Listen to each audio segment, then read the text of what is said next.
অন্যদিকে সেবাশ্রয় কর্মসূচি নিয়ে ফের অভিষেক বন্দ্যোপাধ্যায়ের বিরুদ্ধে অভিযোগ দায়ের। ডায়মন্ড হারবার থানায় এফআইআর রুজু। রোগীদের সঙ্গে প্রতারণা, জালিয়াতির উল্লেখ করে অভিষেক বন্দ্যোপাধ্যায়ের বিরুদ্ধে অভিযোগ। বিএনএসএস এর 27টি ধারায় মামলা, drug and cosmetics act, atomic energy অ্যাক্টের 17 নম্বর ধারায় মামলা। ইতিমধ্যেই মামলা তদন্তভার গ্রহণ করেছেন ডায়মন্ড হারবার মহকুমার এসডিপিও। সেবাশ্রয় উপভোক্তাদের কেউ কেউ বলছেন যে ওষুধ খেয়ে রোগের মাত্রা আরও বেড়ে গিয়েছে, কেউ বলছেন যে কোনো উপশমই হয়নি। একাধিক উপভোক্তা এরকমই নানা অভিযোগ তুলছেন। ওরা ওষুধ দিয়েছিল মাথা যন্ত্রণা, আরও এখানে বেশি মাথা ঘুরছিল। ওষুধ খেয়েছি, খেয়ে কিছুই হয় না। দক্ষিণবাগী সেবাশ্রয় যেখানে হয়েছিল ওখানে আমি গিয়েছিলাম, আমার গাইনি প্রবলেম আর কোমরের যন্ত্রণার জন্য আমি গিয়েছিলাম। ওখানে যে ওষুধটা দেওয়া হয়েছিল চিরকুটেলিকে পাশের কাউন্টার থেকে নিয়ে নিতে বলা হয়েছিল। দেখছি ওষুধ খাওয়ার পরে যন্ত্রণা আরও বেড়ে যাচ্ছে, তারপরে আমি ফেলে দিয়েছিলাম। ওখানে লেগেছিল, ডাক্তারখানায় গিয়েছিলাম, ওই অল্প বয়সের বাচ্চা ডাক্তার দেখেছিল, কিন্তু খেয়ে কিছু হয়নি। লাইন প্রচুর দিয়েছি, লাইন দেখিয়ে আবার পানাকুয়ায় পাঠিয়েছিল, সেখানে গিয়েছি, খেয়ে কিচ্ছু হয়নি। ওষুধ খেয়ে চশমা দেয়নি, দেওয়ার কথা ছিল। ওখানে যাওয়া হলো, ওরা একটা চিরকুটে লিখে দিল, ওই প্রেসার কিছু মাপা হলো না, কোনো কিছু না।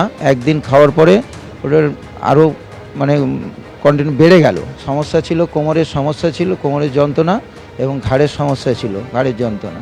পরের দিন এসএসকেএমে নিয়ে যাওয়া হলো। এখন বর্তমানে সুস্থ আছে। সেবাশ্রয় চিকিৎসায় কোনো লাভ হয়নি।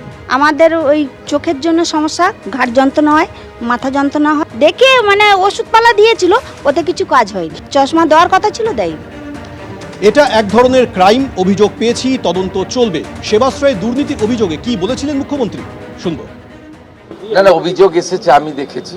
এখানে এসপি আছেন, তিনি তদন্ত করবেন এবং জেলা শাসক বা স্বাস্থ্য দপ্তরের যা হেল্প নেওয়ার পুলিশ নেবে। ইটস এ ক্রাইম হলে দেখার জন্য ভারতীয় ন্যায় সংহিতাতে যা করা হবে।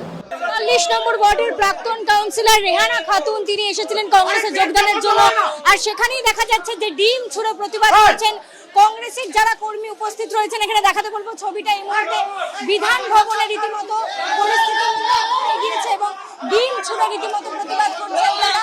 যে রেহানা খাতুন ৪৪ নম্বর ওয়ার্ডের প্রাক্তন কাউন্সিলর, তিনি যোগদান করতে এসেছেন, তাকেই দেখা যাচ্ছে এই মুহূর্তে ডিম ছুঁড়ে বিক্ষোভ প্রদর্শন করছেন যারা বর্তমান এবং যারা অনেক দিনের কংগ্রেস কর্মী, তারা এই মুহূর্তে বিক্ষোভ প্রদর্শন করছেন এবং তার সঙ্গে তারা প্রতিবাদ জানাচ্ছেন যে রেহানা খাতুনকে তারা জয়েন করতে দেবেন না এবং সে কারণেই কিন্তু এই মুহূর্তে দেখা যাচ্ছে বিক্ষোভ প্রদর্শন। তারা বলছেন যে সমস্ত মানুষ কারাপ্টেড, যারা এতদিন ধরে এরকম কাজ করে এসেছেন, তাদেরকে যোগদান করতে দেওয়া হবে না এবং সে কারণে এই মুহূর্তে দেখা যাচ্ছে কংগ্রেসের যারা কর্মী সমর্থক তারা রীতিমতো বিধান ভবনে, তারা উত্তেজিত পরিস্থিতি, এই মুহূর্তে বিধান ভবনে তারা দরজার বাইরে দাঁড়িয়ে রয়েছেন এবং তার সঙ্গে দাবি জানাচ্ছেন যে সভাপতিকে তাদের সঙ্গে কথা বলতে হবে এবং তাদের যেটা দাবি যে কোনো মূল্যেই তারা আজকে কোনো মতেই যোগদান করতে দেবেন না।